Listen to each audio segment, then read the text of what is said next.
Thank you, Maharaj. It is generally believed that Indian thought had never made its way to the outside world, or even if it had, the effect was feeble.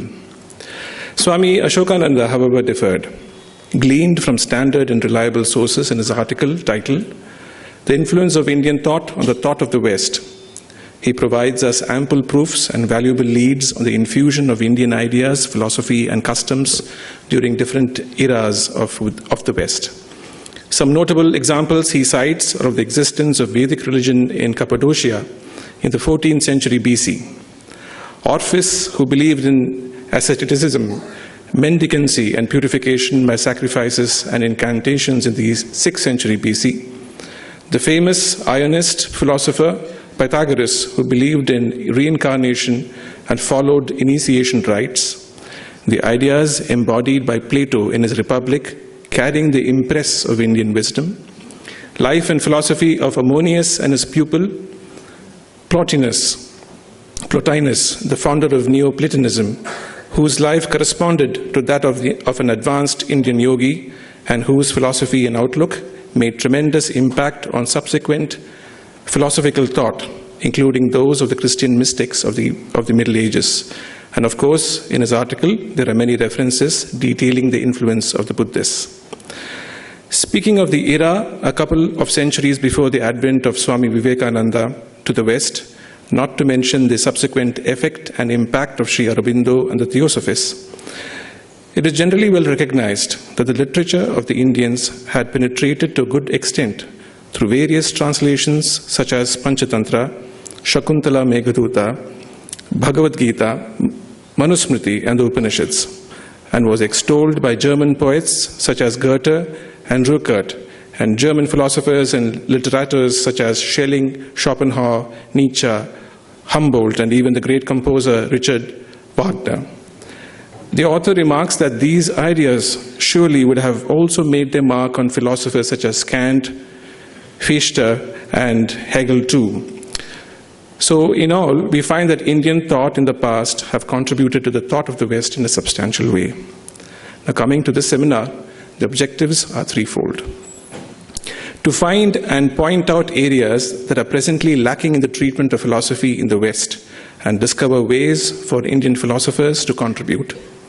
This will be included in the discussion initiated by revered Srimad Swami Bhajanananda Maharaj in his keynote address. 2, to consider both approaches and, if possible, propose a common methodology. This is indeed an ambitious undertaking. This discussion will be initiated by Professor Jayal Shaw in his address today. And as a possible offshoot of the above discussions, discover close parallels between them that would provide an opportunity to the students of Indology to investigate into hitherto unknown exchanges between the cultures.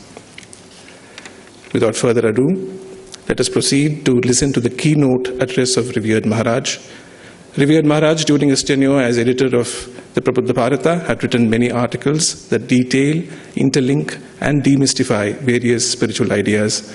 He has authored many books that elaborate and expound the ideas and ideals of Sri Ramakrishna and Swami Vivekananda. He is a constant source of inspiration for monks, devotees, spiritual aspirants, and youth. He was the Assistant General Secretary and active member of the governing body of the Ramakrishna Order for many years. Only recently he has withdrawn from active governance, but it is a good fortune that he still retains a keen interest in philosophical discussions. I now kindly request revered Maharaj to deliver his keynote address.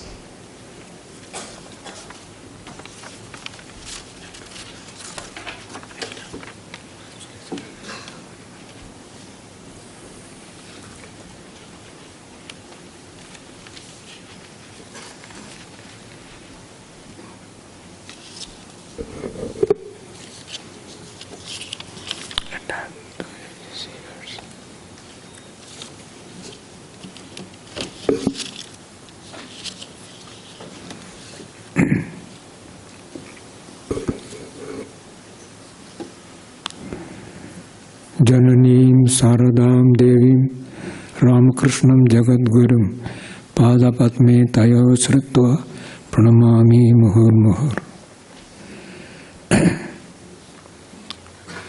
Sopananandaji Maharaj, Professor Jayal Shah, other distinguished participants, and both monastic and lay brothers and sisters. The theme of this seminar, as Supananji Maharaj announced, is Relevance of Indian Philosophy to Contemporary Western Philosophy.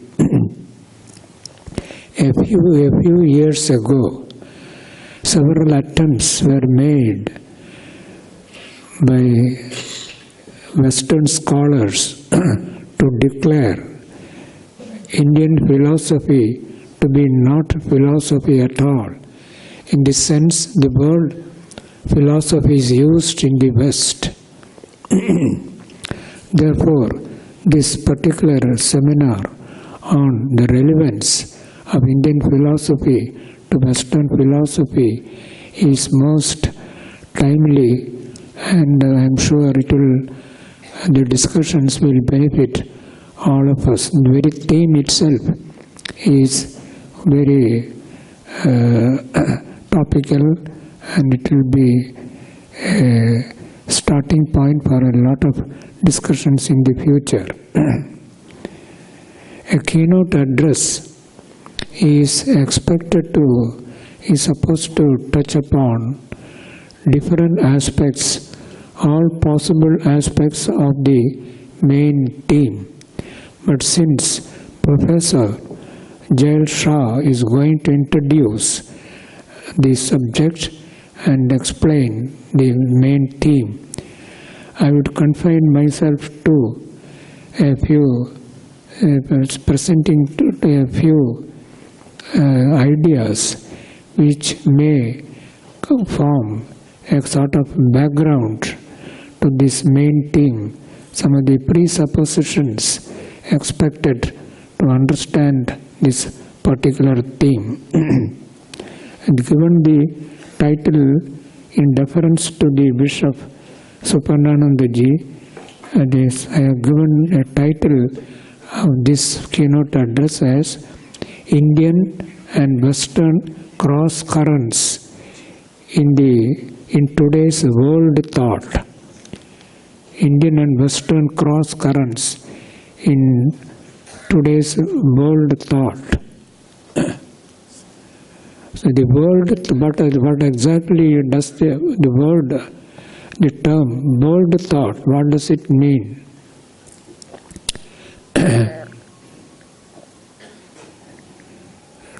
Let us have a look around us, look at the world around us.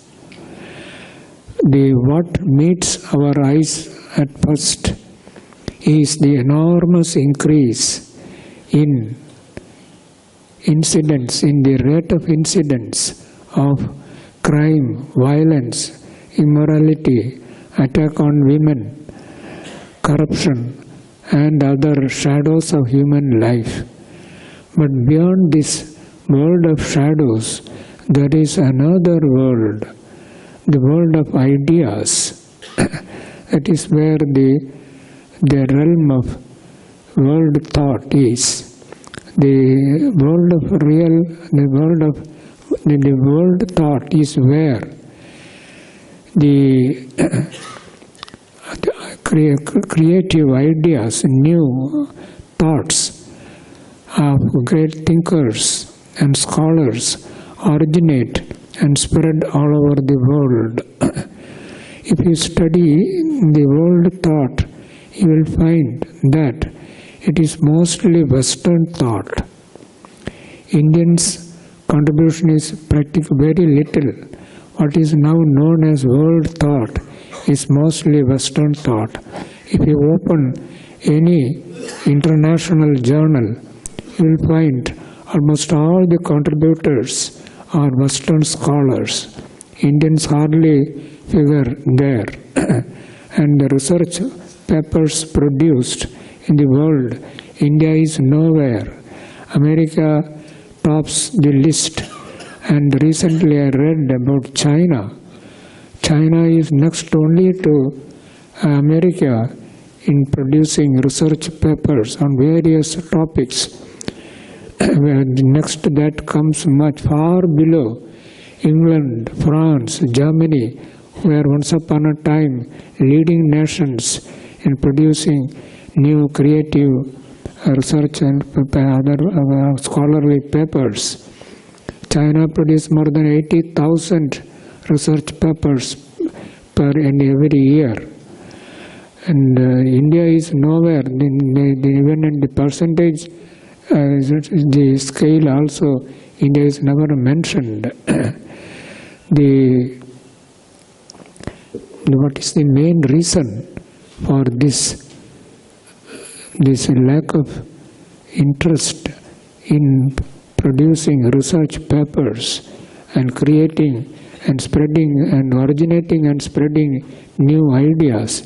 The main reason is the absence of a community, a Vidvat Samaj, an intellectual community.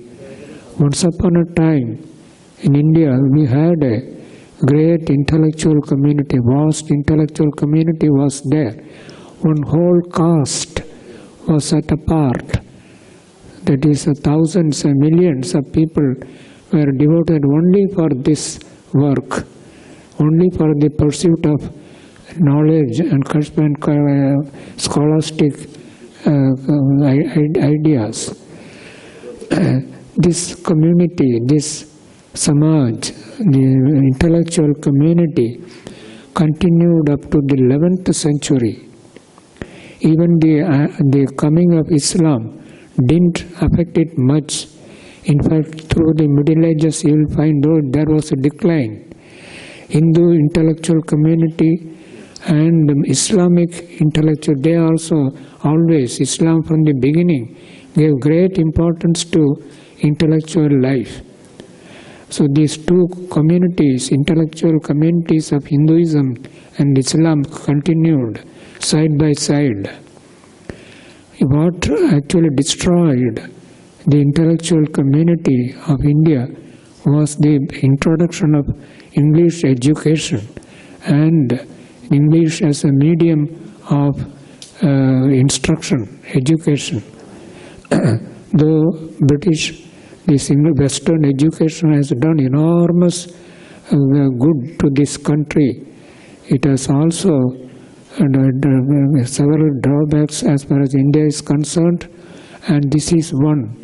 And now we have to bring back, we have to recreate, we have to create a new intellectual community. And this kind of international seminars, this will be the first step in that. The seminars, this intellectual, this kind of seminars, international seminar, is not only for getting more knowledge, not only cognitive, it has also great social value also. We have to, this have to be repeated through these international and national seminars. We have to create a new intellectual community, and this Goal Park itself can act as a kind of center for this community and as a fulcrum for this movement. So now we are already begun late, and I have a great deal to discuss in this, though it is not, I will at least another half an hour, at least about 45 minutes or 1 hour may be needed to explain the whole thing. So I will briefly touch upon some of the main ideas which I would like to present before you. Later on, if a book, as I was told, a book may be published as a compilation of all these talks. In that case, it may be possible. I will briefly discuss. There are so many topics ideas which I would like to expound and share with. It is really a good fortune, rare fortune to have the company of so many scholars with whom one can freely talk and share ideas. In other ordinary meetings, we have to be extremely careful about the choice of words and the subjects that we discuss, themes and ideas we try to express. But here we feel free, more free. So first of all, as an introduction, I would like to briefly mention some of the psychosocial global trends. Some of the main global trends, if you look at the world around, beyond this the dark world that we see around, just the physical world, the world of ideas, first thing you notice is the dominance of scientific technology, especially the dominance of information and technology, communication technology. This evidence you can see everywhere. In the city, when you go in the mall, everywhere, the rickshaw pullers, rickshawalas, the sweepers, everywhere, the villages, farmers, ordinary landless laborers, day laborers, everywhere you will see them who have the cell phone, so-called cell phone. Everyone is glued to the cell phone. And our college students, for them life is impossible without this. So this dominance of this scientific technology. The earlier centuries, when after the 16th century onwards, when the mechanical revolution and other things began, the technology and science, they developed independently. The spinning jenny, power loom, steam engine, railways, telephone, telegraph, then the gramophone, cinema, and all these, they developed independently. They are not based on scientific research. Whereas everything changed with the electronic revolution. With the electronic revolution, theoretical science became an indispensable adjunct of technology. Now technology cannot advance without corresponding advance in the theoretical research.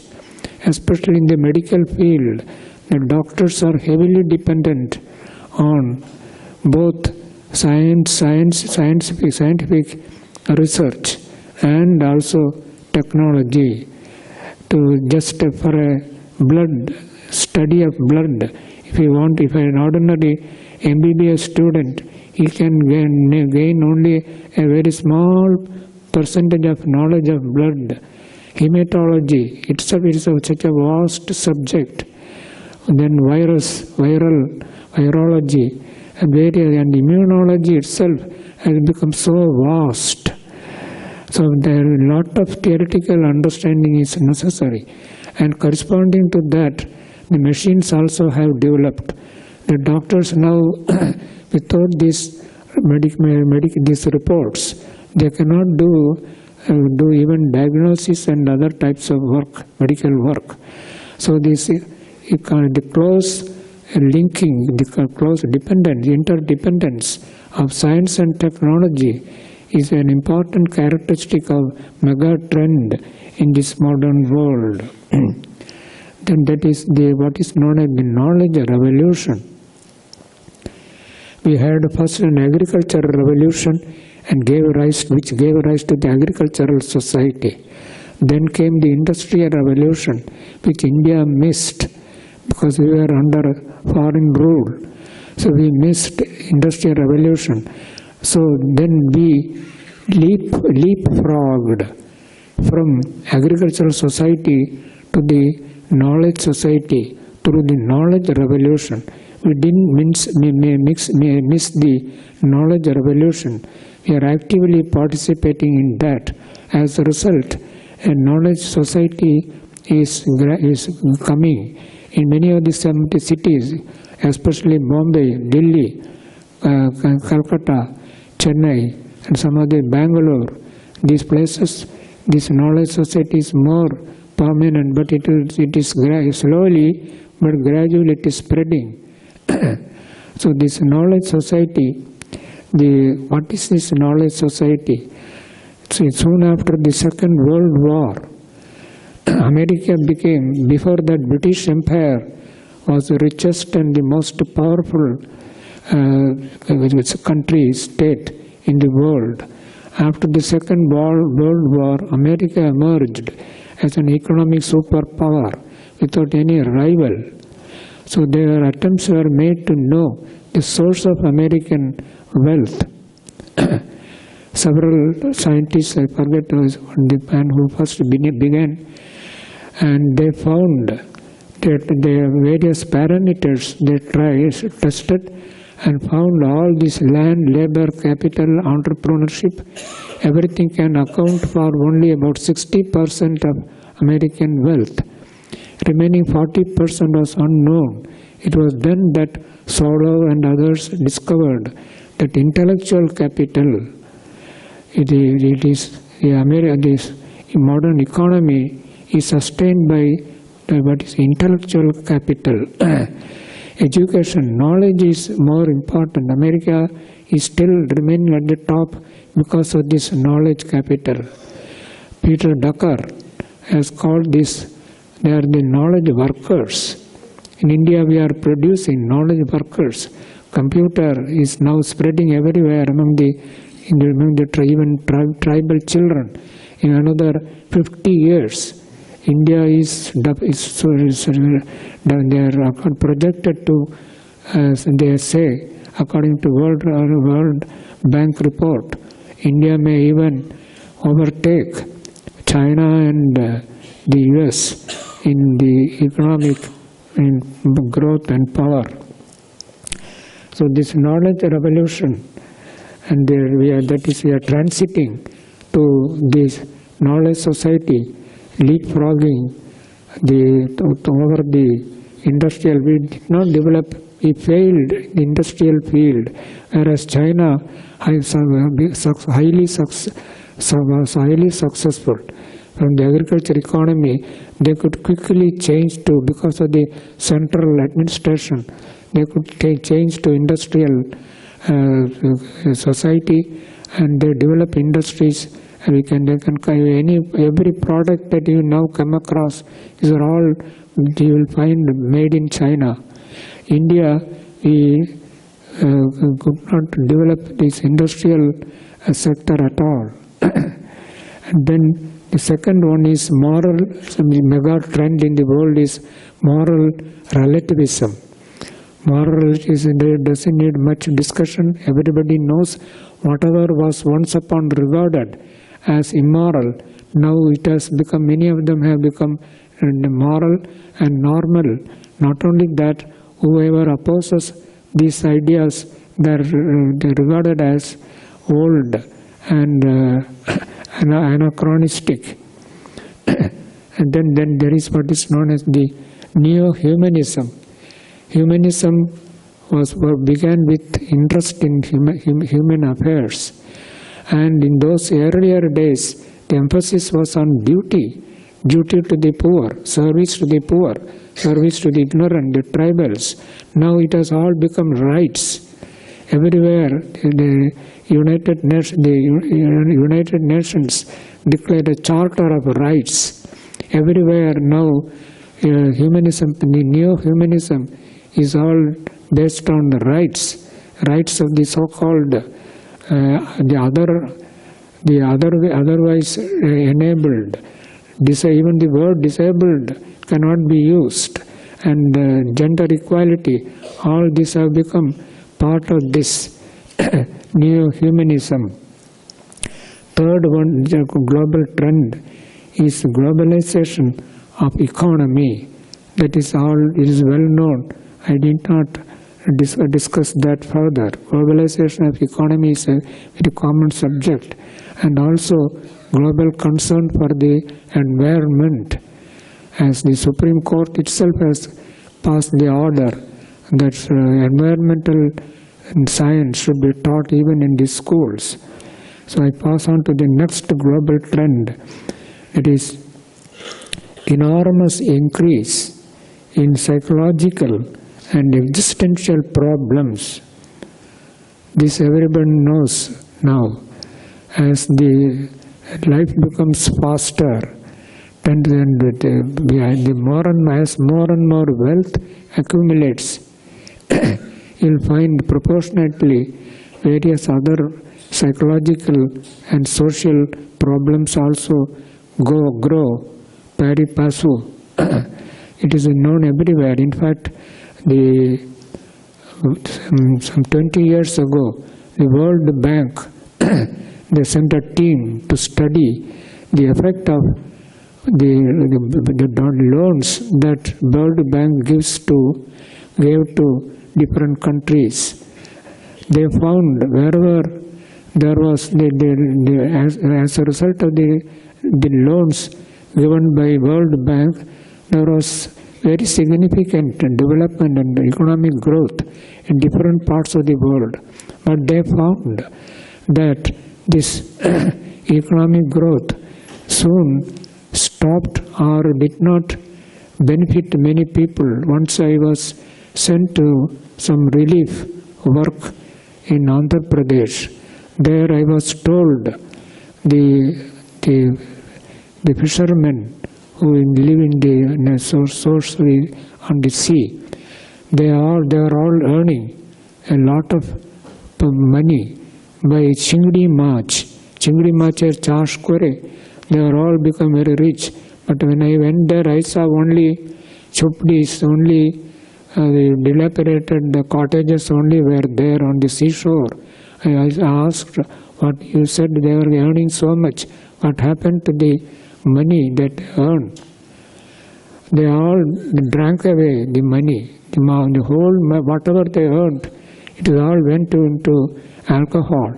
So the World Bank report, they said, along with economic growth, there should be also a growth in morality and the civic sense, and there should be sociological and intellectual awareness, and it's especially spiritual and religious progress also must be there. Then another point is about the spiritual revolution is going on. Apart from the industrial revolution, knowledge revolution, there is also what is known as the spiritual revolution.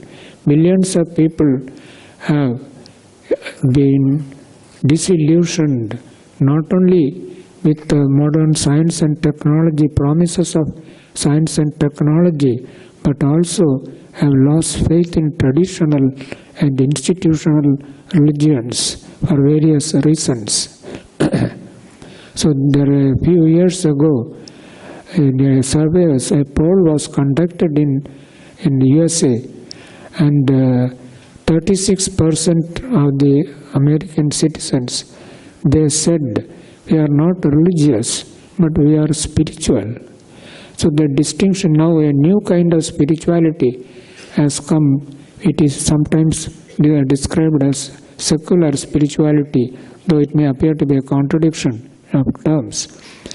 Spirituality had always been associated with religion, but now mainly it is owing to the influence of the work done by Sri Ramakrishna and Swami Bhajanananda. Spirituality has become an independent discipline or a way of life for a large number of people who have lost faith in God and faith in the traditional the institutions, religious institutions, can still hope to live a higher life through spiritual life. So spiritual life, what is spiritual life? Spiritual life is, first of all, it is a personal quest. Secondly, it emphasizes direct experience, not mere faith. Thirdly, it it accepts that spirit is something that is different from mind. This is one of the greatest contributions that Indian culture has made to the world. That a new idea that consciousness is independent of mind. Originally, it was believed, the scientists even now, they believe in materialistic monism. There is only matter, whether you call it life or body or anything, matter is materialistic monism. Then Descartes in the 16th century and the 17th century spoke about two realms, the body and the mind. And the human personality consists of two entities, body and mind. This is accepted by all the world religions and most of the Western philosophers. Whereas only in India we found that beyond the mind there is a third entity that is known as the Atman, which is of the nature of pure consciousness. That was the first great discovery made in India. In India, all the 6 systems, the Swami Bhajanananda was the first person to point out the common basis of Hinduism. All Hindus believe in one thing common to all Hindus, and that is, Hindus means Hindu philosophers, I mean. And that is the faith in the proposition of the Atma. And consciousness belongs to the Atman. Whereas according to all the other schools, non-Hindu philosophies, according to consciousness belongs to the mind. That we will come to that little later. The idea of intentionality.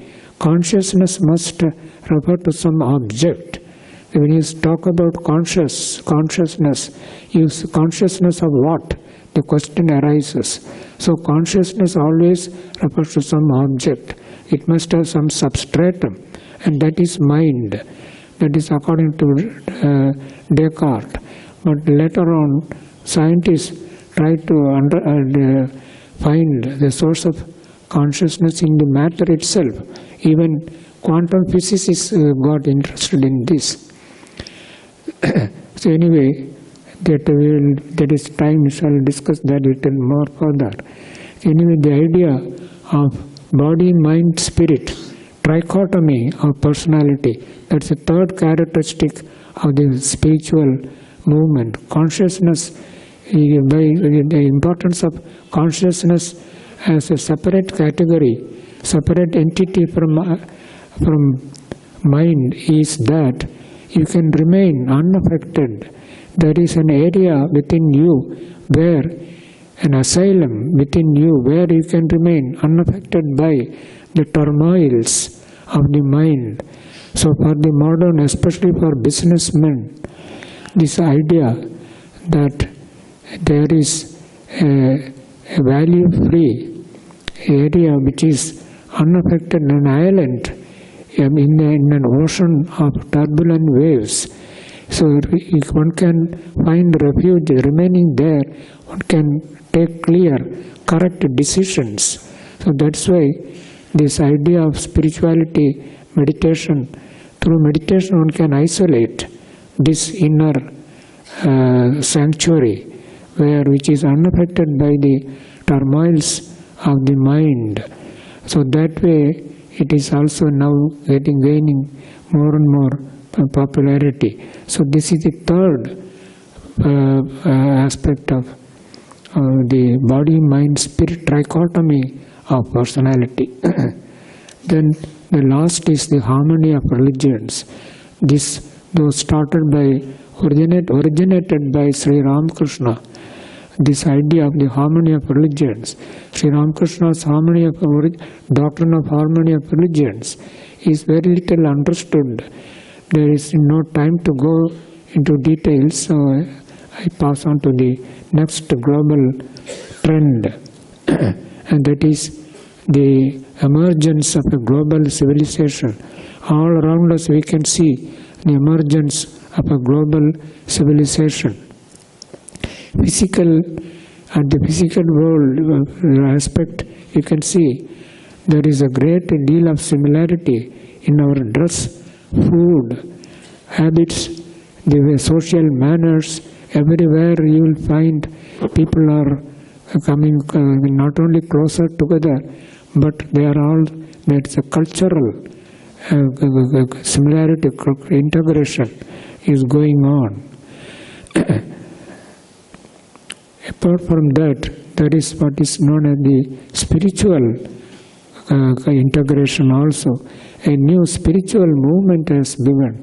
In 1965, when America relaxed its immigration rules, then America was flooded, and Europe also flooded with Oriental gurus, roshis, lamas, Buddhist, Hindu, and other the religious leaders went, and at that time it created a great disturbance in Western society. So as the hippie movement was a product of that, but hippie movement only affected the outer fringes of society. They were mostly regarded as abnormal, and they lived also kind of abnormal lives. But now that is over. Now a new spiritual movement is coming, which is a result of the awareness of the limitations of materialism, material enjoyments, the promise of the limits of science, modern science. Through all this, a new global spiritual movement is going on. And that is what I told her. It is sometimes described as a secular spiritual movement. Even in Islamic countries, in the Middle East, where yoga and the Hindu scriptures, Upanishads, Gita, these are all prohibited. One cannot even read them in some of the countries like Iran, Saudi Arabia and other countries. But even in those countries, as a kind of underground spiritual movement is still going on. So these are some of the mega trends.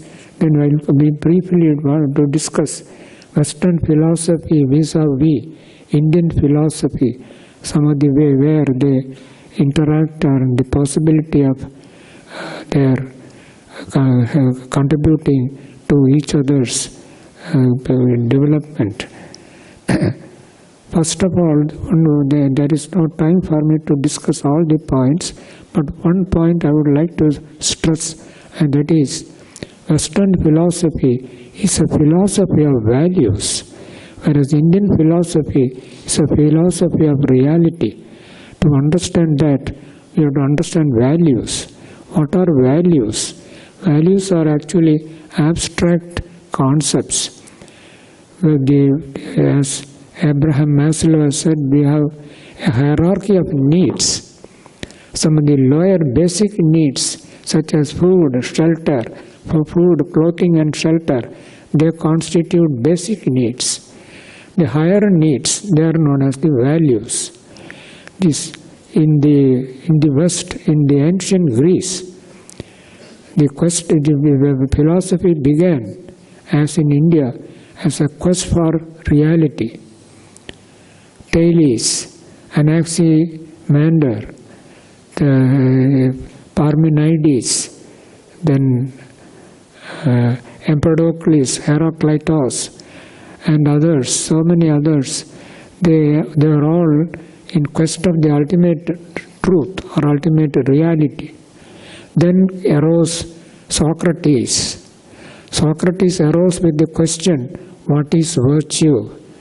With that epochal question, Socrates inaugurated a new epoch, that is the epoch of values.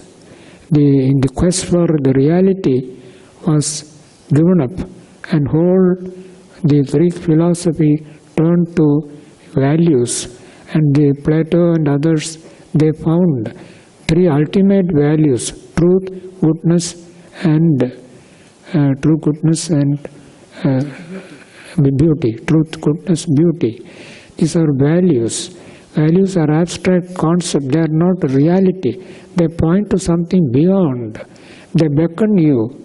So as the pursuit of truth, that beckons you, and that pursuit of truth is science and philosophy. The pursuit of goodness, that is social life, moral life, morality, love, all these things come there. And then pursuit of beauty, that is truth, and that is arts. So that is in this way the three main pursuits of the Western world, that is pursuit of truth, goodness and beauty. Whereas in Swami Vivekananda, in his Colombo to Almora, speaks about it repeatedly, at least 4 times Swamiji repeats more or less the same idea in his lectures. He says, in the ancient world, 2 minds went in search of the ultimate truth, ultimate reality. The Greek mind and the Indian mind. The Greek mind sought the truth, ultimate truth in the external world, and it is still searching. The Indian mind also at first sought the truth in the external world, and then failing to find it, it fell back upon itself and discovered the ultimate truth in the depths of consciousness. This idea Swamiji repeatedly mentions. So in India also we found the ultimate truth cannot be found in the external world. It has to be found in the depths of consciousness.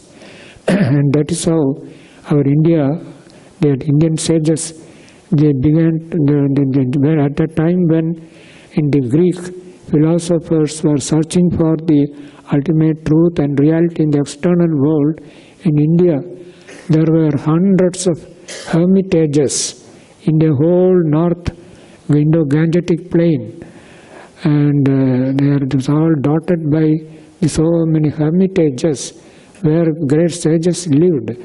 They were not hermitages, they were actually spiritual laboratories where each teacher, he developed his own method of inquiry.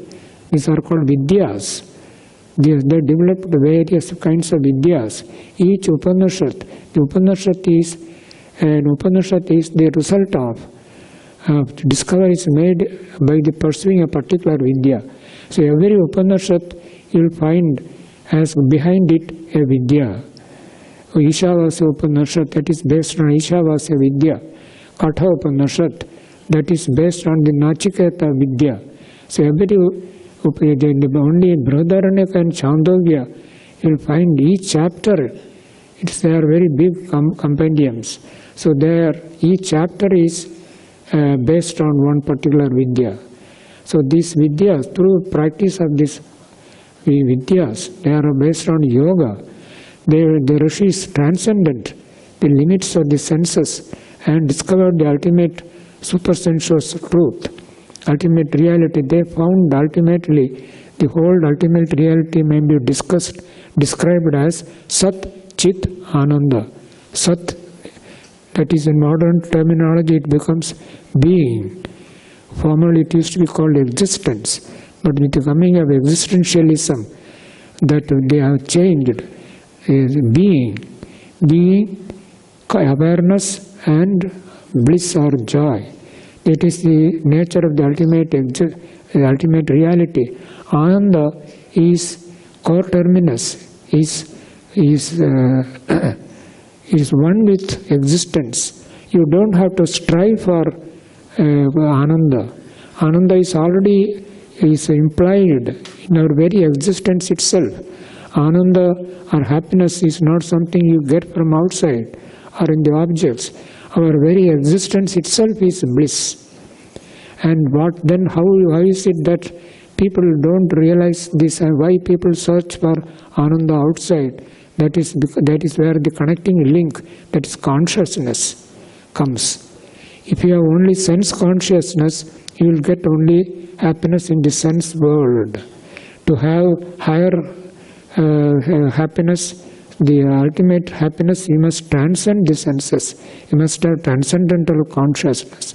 So Sat Chit Ananda is the nature of the ultimate reality.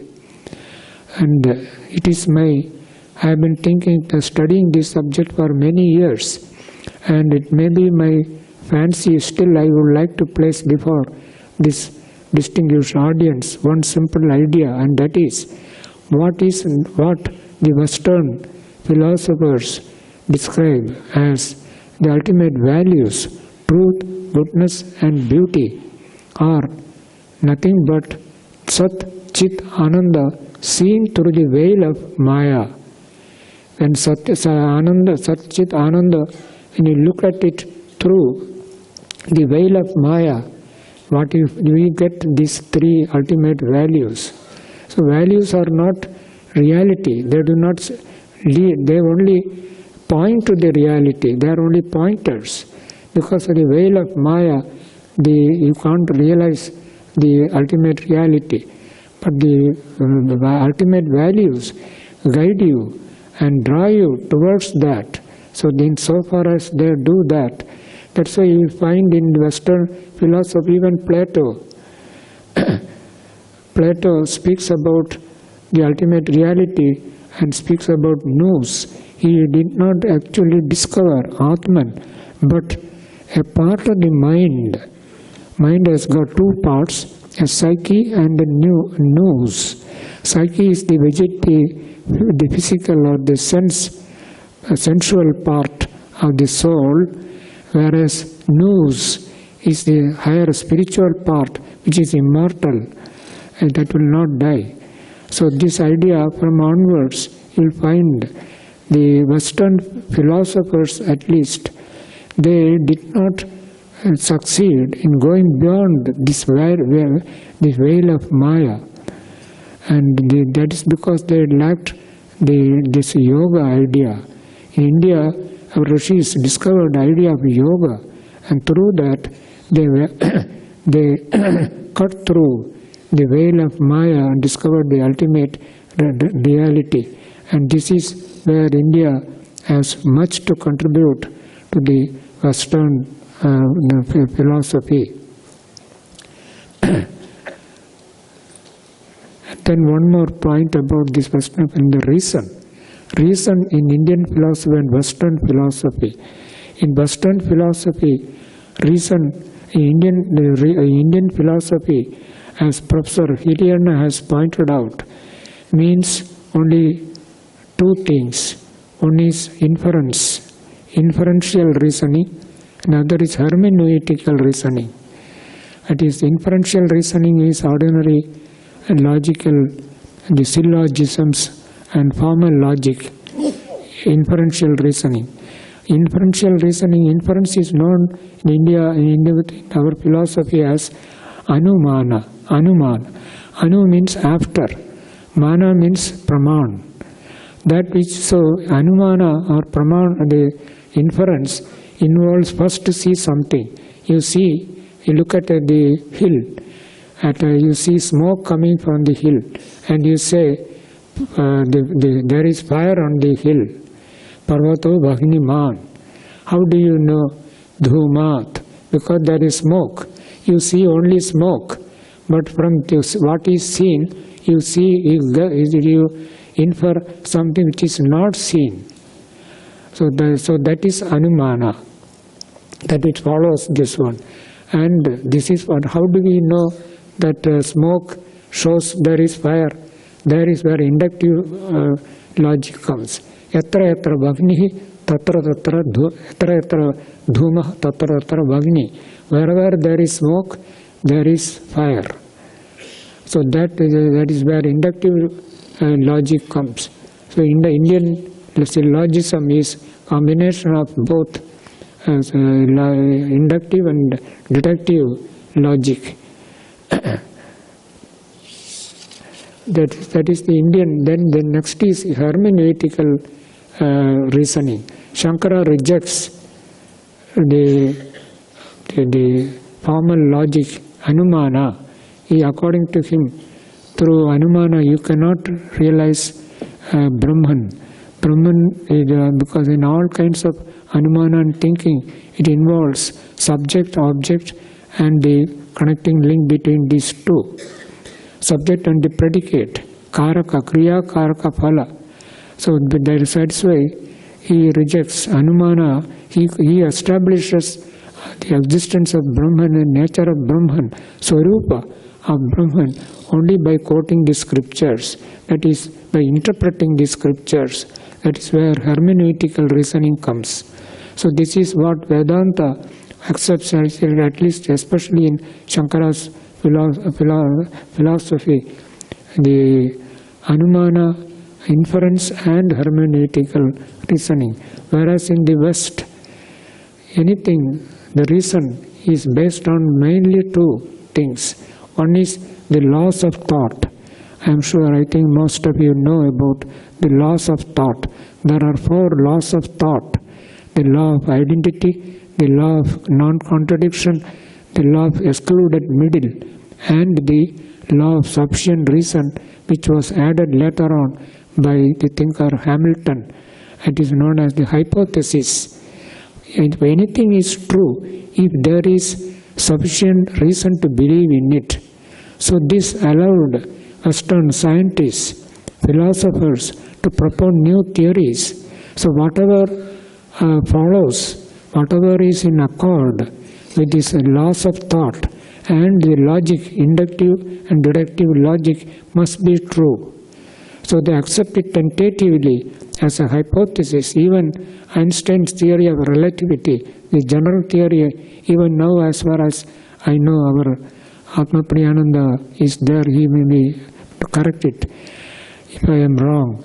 Even now it has not been accepted as a law of universal gravitation. Newton's idea of universal gravitation, Einstein's general theory of relativity has not yet become a law. So, but it is accepted, and a lot of work is going on. So, this idea, a tentative basis for any new kind of reasoning, that gave wings to the Western minds, and as a result, countless. We cannot even imagine the amount of a number of ideas, varieties of ideas in every field, so many theories. Any book you take, physics, chemistry, botany, zoology, or engineering, medicine, there are hundreds. In fact, Alvin Toffler, I think most of you know, the famous author of the book Future Shock. He once wrote an article in a Japanese journal, I read it. He says, the future illiterate will not be a person who cannot read and write. Lekha pada jane na, he will not be the illiterate. The future illiterate will be a person who cannot organize knowledge, who cannot organize and systematize knowledge. So knowledge, that is the reason, has branched into taken innumerable forms in the Western thought. Then I will briefly just mention ideas and then stop. Already we are late. The limitations of empirical knowledge, Heisenberg's uncertainty principle, Gödel's incompleteness theorem, and also the 3 gaps in our, that I will just mention 3 gaps in our knowledge of the external world itself. First gap, the modern science physics has reduced the ultimate truth or reality to 2 sets of things, only time and space, mass, energy. Between these 2, that is time and space, and mass and energy, there is a big gap, which they have not succeeded in bridging it. Whether the time, the matter and the energy, are they derived from time and space, or how they originated, it's still not clear. So that is one big gap.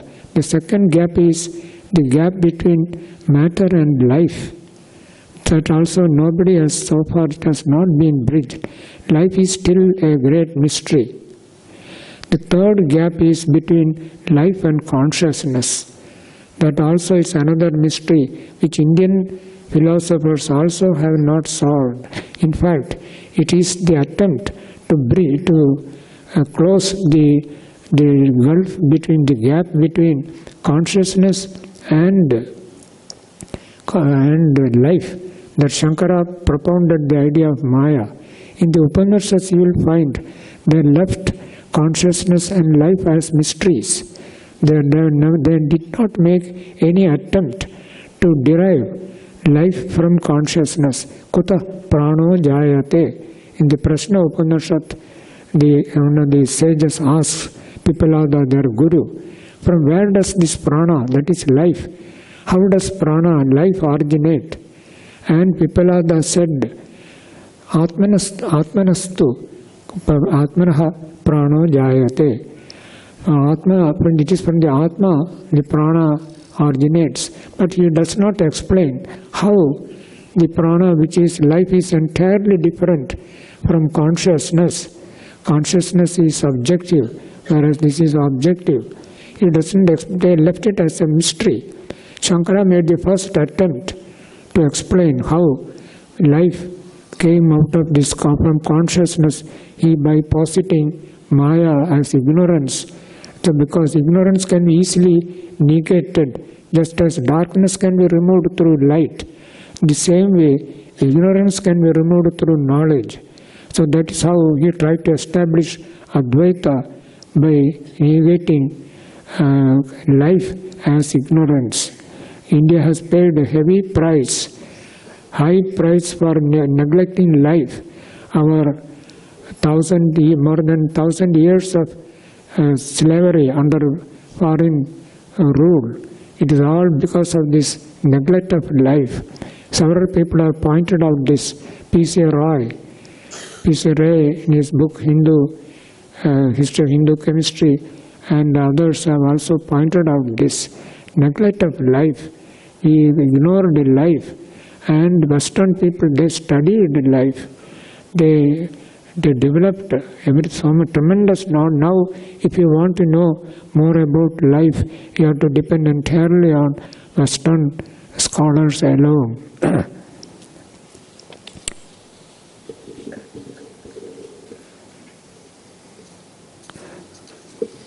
In all together, to sum up, there is at present a kind of philosophical vacuum in the Western world. If you study even 50s and 60s, there were three schools of Western philosophy. One was logical positivism, and existentialism, and Marxism. All the three have disappeared almost. Only that's why ontology, the inquiry into the nature of ultimate reality, which the ancient Greek sages began. Then Socrates changed the direction to values, and Descartes, and then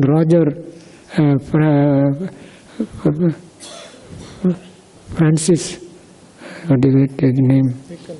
Bacon. Francis Bacon is different. This is Roger. Anyway, I forget. He was mainly tried. They revive the quest for reality, ultimate reality began, but mostly it became speculative. Western inquiry into the nature of ultimate reality was purely speculative.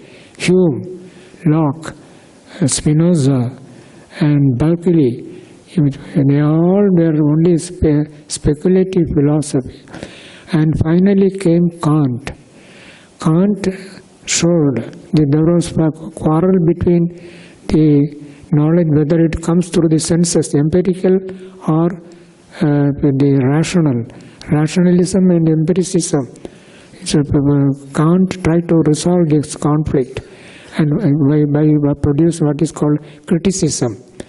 And finally he came to the conclusion the truth in itself cannot be known. So with that, the West's quest for the ultimate reality practically ended.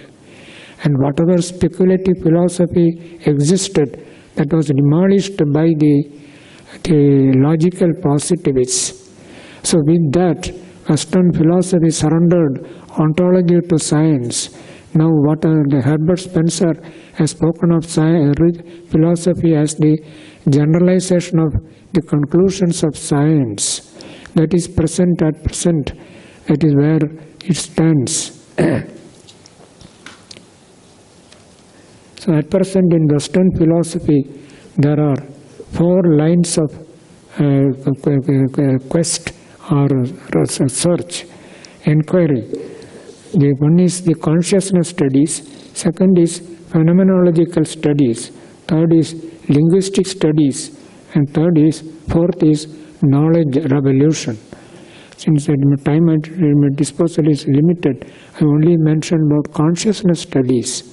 A few years ago, many of you know about the controversy about what is known as the qualia, discussion between the David Chalmers and Daniel Dennett in Tuscan.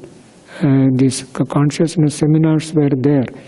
The science deals only with what are called hard, soft problems, that is, things we can be empirically proved and discussed and seen and perceived. But there are things which cannot be expressed. For instance, Sri Ramakrishna once said, ghee. What is a ghee? How can you explain ghee to a person who has not tasted ghee? Ghee is like ghee, tastes like ghee, that is all. You cannot describe it. A red color, a person who has never seen, who is visually handicapped, such a person, you cannot explain a red color to such a person. So these are called qualia, which cannot be described, which do not come under the perimeter of empirical knowledge. So that is where, according to David Chalmers, the idea of consciousness, which goes beyond material, material world. Then phenomenological studies, I already referred to the attempt to know the Husserl, Edmund Husserl.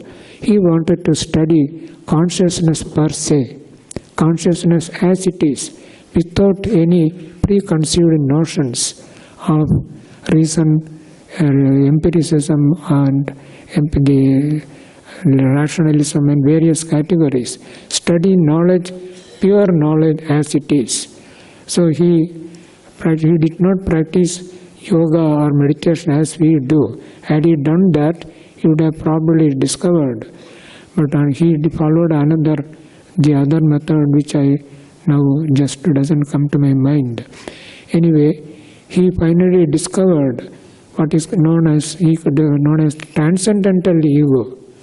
He said there are 2 egos. One is an empirical ego and transcendental ego. That much only he had gone. He couldn't go beyond that and cross the veil of Maya and discover Atman. But so Atman, whereas in India, consciousness studies so much advanced, even at least 1000 BCE, these consciousness studies have been going on, and we have accumulated very, very vast amount of knowledge on consciousness. To understand even a part of this knowledge that we accumulated, consciousness, it would take many years, and this would have been lost, but for the timely appearance of Swami Bhajanananda and Sri Ramakrishna. They have revived. I will come to that in a minute. Phenomenology and linguistic studies. Linguistic studies, there is a great deal to be discussed, and especially Indian linguistics. Western linguistics, there are 3 main figures. One is Saussure, the Swiss philosopher, Saussure, then Wittgenstein, and then Chomsky. Their ideas, They are now everywhere. There's ideas. This linguistics now has become an important subject in all fields. That is now, it is now fortunately gaining ground. In India, linguistics were once upon a time very much advanced studies had been made. Panini and then Mahabhashya of Patanjali. But the greatest contribution was made by Bhartrhari in Spota theory. The Spota theory, unfortunately, is not at all understood. Modern Western linguistics does not take into consideration the Spota theory. It's a very important theory, the Spota idea for Spotavada. So I wish more and more people, those who are trained in Western philosophical methods, they only can understand and appreciate these discoveries which ancient Indians had made. For want of this analytical understanding, capacity to analyze, and holding on to only the traditional way of interpretation. So we have lost many things. For instance, Spota theory. Shankara rejects Spota theory. He says the meaning does not lie in a third category called Spota. It is in the mind itself. Sarva pratyavavimarsha buddhi. Shankara says, buddhi has the capacity to synthesize all knowledge. For instance, if you say Ramakrishna, there are 4 phonemes, Ra, Ma, Kri, Shna. These 4, to each, when you utter the word first Ra, and then you utter the word, and then it disappears. Then Ma, Ra, Ma, then Kri, Shna. Each letter, when you utter, it disappears. Then how is it that you get the continuous meaning? That Shankara's idea is that buddhi has got the synthesizing power. Pratyava, it is at Pratyavamarsa buddhi or something like that he says. So that is, with that, this whole Spota theory practically disappeared because the dominance of Advaita in the Indian intellectual world. So ideas of Spota, everything disappeared. Linguistics practically ceased. The Mimamsa philosophy itself practically became redundant. And along with that, the Mimamsa also had their own independent theory of linguistic theory. So that and Bhartrhari's Spota theory all disappeared. Now, because of the influence of Western thought, we are now able to analyze various separate different categories, analyze and understand their significance, especially vis-a-vis with Western concepts.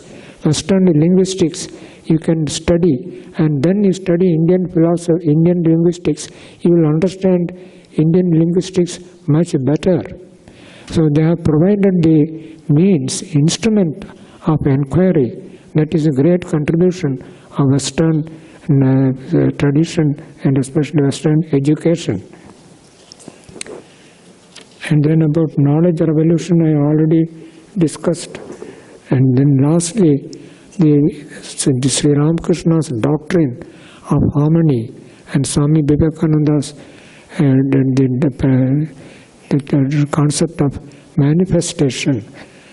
The Advaita, the main problem is the world is, at least in the popular mind, is regarded as an illusion. Shankara never said that. According to Advaita, there are this idea of the knowledge of the world takes place in 3 steps. First, take for instance an illusion. The snake, you mistake a rope for a snake.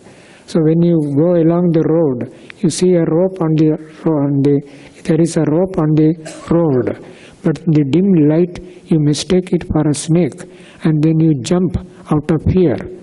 So that is, but when you jump, because the snake appears to be real. So that is the reality, Satya. The Sarpa is Satya at that time. Then when you bring the light, the snake has disappeared. So snake has become a mithya. That is false. And then you, after this, you sit and think, you reflect. upon your experience. How is it that which I actually saw? I actually saw the snake, and how could the snake disappear? You think, and then you come to the conclusion, it is inexplicable, anirvachaniya. So that is what Advaitins say. Advaitins do not say the world is unreal. It is anirvachaniya. The world is neither real nor unreal. It is neither satya nor mithya. It is inexplicable and anirvachaniya. It is this idea of anirvachaniyatva. That is what Swami Vivekananda wonderfully expressed it as a statement of fact. In his famous book, Jnana Yoga, if you see, you will find Swamiji refers to Maya as a statement of fact. Maya is neither true nor false. It is as it is. It is a statement of fact. So, Bertrand Russell says, the electricity is not like, what is electricity? What is light? Even now people are discussing how light originates. Even now things are not clear. Bertrand Russell says, electricity is not like a thing like St. Paul's Cathedral. When you say how electricity is produced, what are its properties, and what changes it makes, you have told all that can be told about electricity. Nothing more is there to tell. So these are inexplicables. So these are only statements of facts. That's all. That in fact the modern quantum theory comes to that. There are so many different difficult ideas. We can only state they are there. So this is according to Swami Vivekananda, he reconciled this world and the ultimate reality by stating this is a manifestation. Our body, our actions are all manifestations. Our physical knowledge is a manifestation of the pure consciousness of the Atman. The same way, the whole world is a manifestation of Brahman. So that way, the unnecessary and controversial idea of Maya can be changed into a means of understanding both ultimate reality and this world. And lastly comes Sri Ramakrishna's idea of Samanvaya. Samanvaya taught, Sri Ramakrishna taught, not only a Samanvaya of religion, but various, which can be extrapolated into various realms. See, everywhere we need this Samanvaya ideal. In philosophy, we have to accept the philosophy, Western philosophy, phenomenology, existentialism. In Indian philosophy, Ramanujas, Shankaras, Madhvacharyas, Nyayikas, these all we accept, at least in our Ramakrishna movement, we accept all this. Nothing is, we don't say nothing is false. That's what Swamiji said, one important hermeneutical principle, a fundamental hermeneutical principle. And that is, man proceeds not from error to truth, but from truth to truth, from lower truth to higher truth. This is what Sri Ramakrishna's idea of harmony. All the religions are true insofar as they all lead to some ultimate reality which cannot be expressed through words. So this idea of Samanvaya we need in harmonizing quantum physics and classical physics, and with modern Indian Vedanta, Indian philosophy, all these can be harmonized. If you accept this idea, principle of statement of fact and the principle of harmony, that's what I told you about the Toffler statement. The future illiterate man will not be one who lekhapada janena tai shein noi. The future illiterate person will be a person who cannot harmonize, who cannot organize and harmonize knowledge. Before you harmonize, you have to organize knowledge first. Sri Ram, with one statement, I will conclude my speech. Sri Ramakrishna says in the Kathamrita, J, সমন্বয় করেছে সেই লোক. He is the real man who has succeeded in harmonizing. যে সমন্বয় করেছে সেই লোক. He is the man, he is the real man, he is the real person who has succeeded in harmonizing. Our whole life will become spiritually, physically, so every way become sweeter and meaningful if we follow this idea of harmony. Let us all live together in harmonizing. And this seminar also, I believe, will be a great help in harmonizing these ideas. Instead of generating controversies, let us find harmony in Eastern thought and Western thought. And as I told, this kind of seminars will contribute to the creation of a new intellectual community. We need a new intellectual community in which the key word, the guiding principle will be harmony. A new intellectual community which accepts. What we need is acceptance, not rejection. Thank you all very much.